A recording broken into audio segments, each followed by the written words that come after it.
This flash animation shows how to reweight the securities of the portfolio in order to reduce the standard deviation to as low as possible and still maintain the arithmetic mean annual.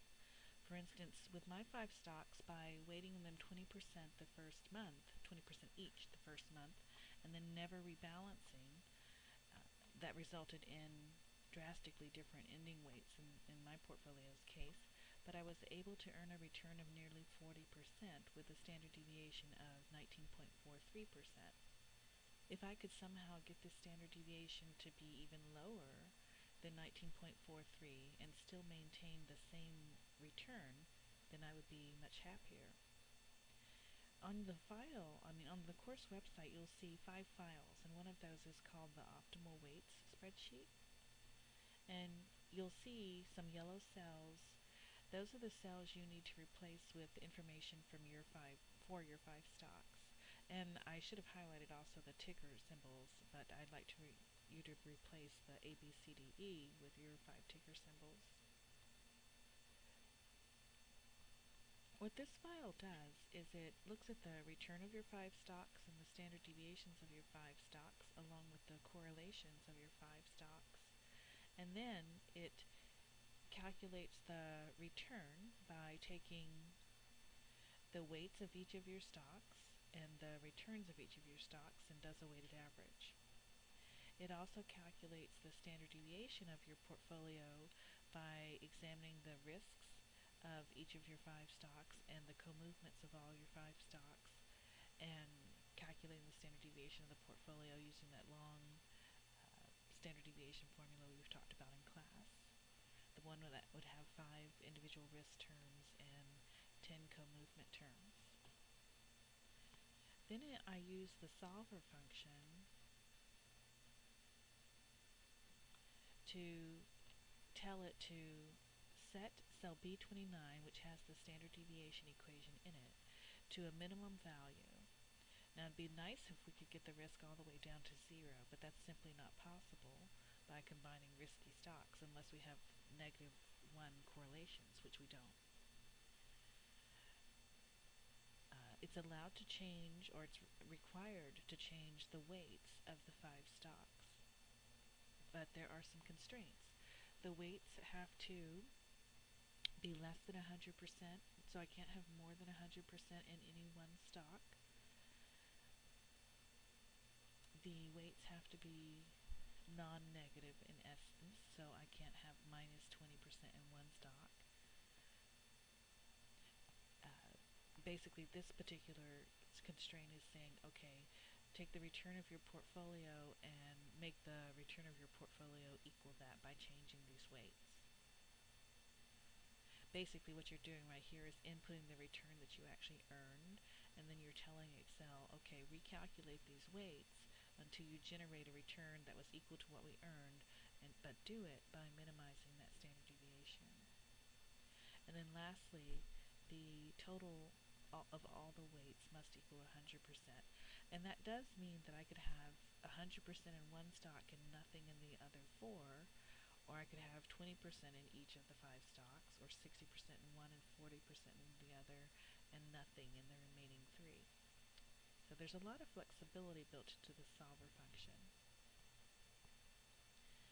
Now when you open this spreadsheet, don't copy it to your file. Just leave it as a separate spreadsheet and then run it and save it. Because if you copy it to your file, it doesn't copy these built-in constraints in the solver parameters. So to run your file, what you need to do is go to your actual project, to your summary table, and copy the annual standard deviations of your 5 stocks.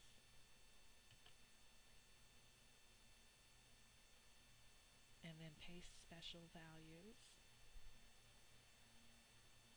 Do the same thing with your annual standard deviations.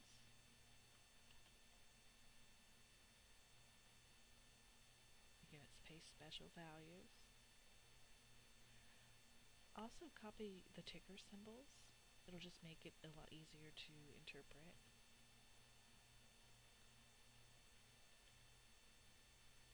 And hit the wrong thing, so I have to go redo that.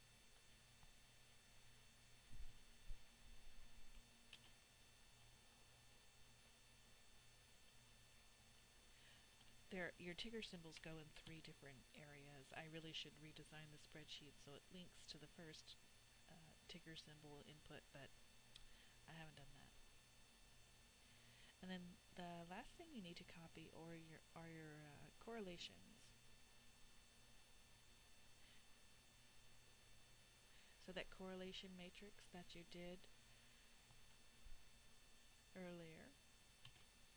And I don't know if you noticed, but pay attention to the range that I highlighted. I actually started highlighting in cell I2, which is blank, but that is the way that the optimal weight spreadsheet is designed. So if I place my cursor right here in cell A14, it's going to copy my matrix in exactly the right spot. Now here where it says enter desired return, ignore that little comment. What I'd like for you to input is the actual return, the annual arithmetic mean for your portfolio. And that will be on your summary table. So my portfolio earned a return of 39.68. And I'm just going to type that in. Now that you've got all of those inputted, you can run your solver. So just click solver and then solve. It found a solution and we want to keep it. So essentially, if I weight my portfolio this way, and essentially don't put anything in BP or Boeing, but put most of my money, actually a little over half, in IBM, about a third in Walmart, and the rest in Apple, that will generate a return for me of what I earned before, but it will do it at a much lower risk level. My previous risk level was 19%, and I could accomplish the same exact return for a risk of only 13.6%, which is actually less than the market. So this would be a much better weighting combination than just randomly putting in 20% in each at the beginning of the 2 years and then never rebalancing. So I should have put 18% in Apple and 54% in IBM, 27% in Walmart, and then kept it at those weights every single month.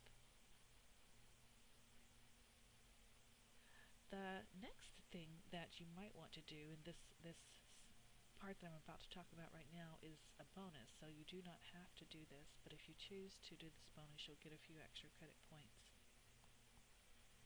And that is, open the file called the Final Frontier.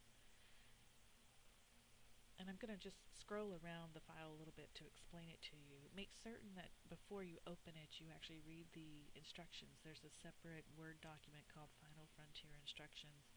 Because this file has some macros built in, you're going to have to change or accept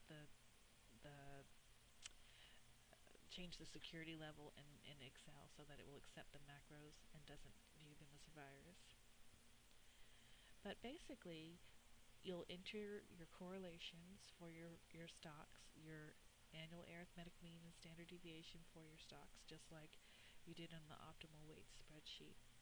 And then what this spreadsheet will do is it'll look at your 5 stocks and it'll figure out all possible 2-stock combinations of the 5.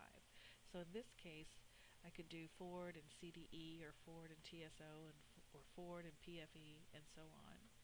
And as soon as you paste your data into the yellow cells, the spreadsheet will automatically update most of the information. And what I did is I went down from weights of 0 to 100%. I calculated the risk of the Ford and CDE portfolio at all the different weights, and then the returns of the portfolio at all the different weights, and I graphed them. So you can see the Ford and CDE portfolio is represented by this blue frontier. There are 10 possible combinations. There are 10 possible 2-stock combinations with 5 different stocks.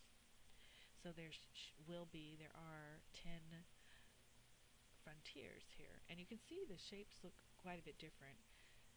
Here's a pretty small frontier. This one is even smaller. This is between, I think it's PFE and Boeing. And then what I finally did was, well, every single frontier on this graph is just two stocks, except for the bright red frontier. The bright red frontier contains the best possible points for all five stocks. So basically, I told Excel to run solver, just like we did on the optimal weights, for all the possible returns that could be generated from these specific five stocks. So let's go over to the EF frontier, or tab, and I'll give you a little more explanation. Here are my five stocks, at least the five that I did when I was first designing the spreadsheet. And the lowest return stock was TSO with a loss of 31%. The best stock was Ford with a gain of 115%. So I tell Excel, all right, look in the list of five stocks, find the one with the lowest return, find the one with the highest return. Now, using the correlations and the risks, find the weighting scheme that will accomplish this return at the lowest possible standard deviation. Then increase that return by 1%. Find the weighting scheme that will earn this return at the lowest possible standard deviation. So it does that for every possible return from this range of minus 31 to 115%. And what it's doing then is plotting out the frontier that will accomplish all these returns with the least amount of risk. And you can see initially it starts with 100% in TSO because TSO was the lowest weight stock. Sorry, the lowest return stock. But as my return starts to rise, it's adjusting the weights. It says, okay, still to earn the minus 30.41, put most of your money in TSO, but add a little bit of Boeing. And as we go down the list, generating higher and higher expected returns, it adjusts my weights accordingly. Sometimes, well, actually in this particular case, there's never a situation where it says to put weights in each of your five stocks. There's always a few stocks that have a zero weight. And that data in this section is what is graphing this bright red frontier. So let's graph the frontier for the five stocks that I have in my current portfolio. What we'll need to do is calculate or copy our correlation matrix from our project. That is located on my returns tab.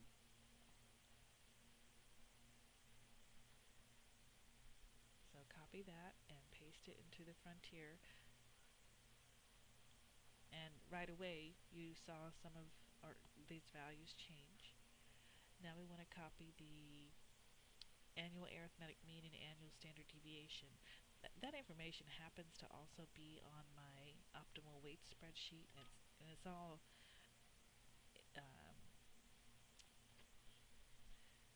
nice and together, so I'm just going to copy it from here instead of my summary table, but it's also in my summary table. So I'm going to paste it into the yellow part of the frontier, and as I look at my frontier graph, you can see that all of my frontiers have changed except the bright red one. And now this information reflects the five stocks that are actually in my portfolio. Well, unfortunately, this red frontier is a static frontier. It doesn't automatically update as I change the values that are in yellow. So I have to go and run the macro to regenerate this red frontier. This red frontier is not possible with the five stocks that I've just pasted into my portfolio. My new frontier is going to be something like this. It'll be around along the outer edge of my two stock frontiers. It's easy though to actually get Excel to redo the frontier. Now if you follow the instructions in the Word document that I've pasted on the course or uploaded to the course website. In those instructions, it tells you how to add the developer toolbar. So you need to make sure you have the developer toolbar turned on before you can do this next step. But click through to the EF tab and then click the developer toolbar and macros. This step, by the way, will only work in Excel 2010. I don't actually have Excel 2010 on the computer that I'm on right now, so it's going to give me an error message. But if you're using Excel 2010, this should work without any difficulty. So click Solver Run and then Run. And again, I'm getting an error message, but you should not. And what should happen, let's see, cancel, I just want to close. What should happen is it will start redrawing these lines, or these cells. It will recalculate them. It will, in row 30, place the minimum return right here, and then it will run solver and solve for the correct weights to put in each of your 5 stocks to get the risk as low as possible. And then it will increase the expected return by 1% and rerun solver, finding the new weights to put in each of the 5 stocks to create or generate this new return. And it'll do that from the lowest return to the highest return. If you have a huge difference between the minimum return and the maximum return, and I know some of you have some very large returns on your stocks, it will take a while to actually generate this, but it really won't take more than a minute at the most. I can't imagine that it would take longer than that. Once it generates this information, it will automatically redraw this red frontier.